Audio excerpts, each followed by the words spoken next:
السلام علیکم ورحمۃ اللہ وبرکاتہ۔ دوستو، آج ہم ایک خوبصورت واقعہ سنانے والے ہیں کہ ایک شخص کسی عورت پر عاشق ہو گیا۔ وہ ایک جادوگر کے پاس گیا کہ مجھے کوئی عمل کر کے دے کہ یہ عورت میرے قابو میں آ جائے۔ اس نے کہا، جاؤ پہلے 40 دن اللہ کی نافرمانی کرو، کوئی کام نیکی کا مت کرنا تاکہ تیرا دل سیاہ ہو جائے، پھر میرا جادو تم پر اثر کرے گا۔ وہ آدمی 40 دن گناہ کرتا رہا۔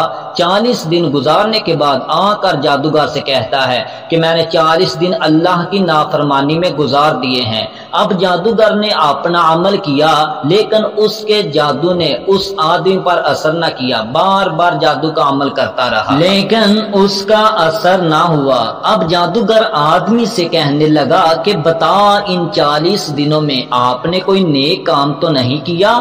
آدمی کہنے لگا، نہیں، مجھے تو کچھ نہیں یاد کہ میں نے کوئی نیک کام کیا ہو۔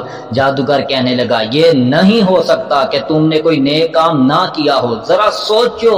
وہ آدمی بیٹھ کر سوچنے لگا، سوچ کر جادوگر سے کہنے لگا، ہاں، ایک چھوٹا سا نیکی کا کام کیا تھا میں نے کہ راستے میں جاتے ایک پتھر کو ہٹایا تھا تاکہ راستے میں آتے جاتے کسی کا پاؤں نہ ٹکرائے۔ جادوگر کہنے لگا، ہائے، لعنت ہو تجھ پر، تو ایسے کریم رب کا نافرمان ہونا چاہتا ہے جس نے ایک چھوٹی سی نیکی پر تیرے ایمان کو سلامت رکھا۔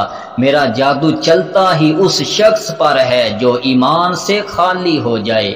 اور رو کر کہنے لگا، جاؤ اپنے رب سے توبہ کرو اور میں کلمہ پڑھتا ہوں۔ دوستو، اس خوبصورت واقعہ سے ہمیں کیا سبق ملتا ہے کہ اگر تم اللہ کی نافرمانی کرتے جاتے ہو تو تم جادو ٹونے، مصیبتوں، مشکلات کا شکار ہو سکتے ہو۔ ہمیشہ نیکی کرتے رہو، کیونکہ نیکی آپ کے ایمان کو مضبوط کر دیتی ہے، اور برائی، گناہ، اللہ کی نافرمانی آپ کو ایمان سے خالی کر دیتی ہے۔ اللہ سب کے ایمان کی حفاظت فرمائے، آمین ثم آمین یا رب العالمین۔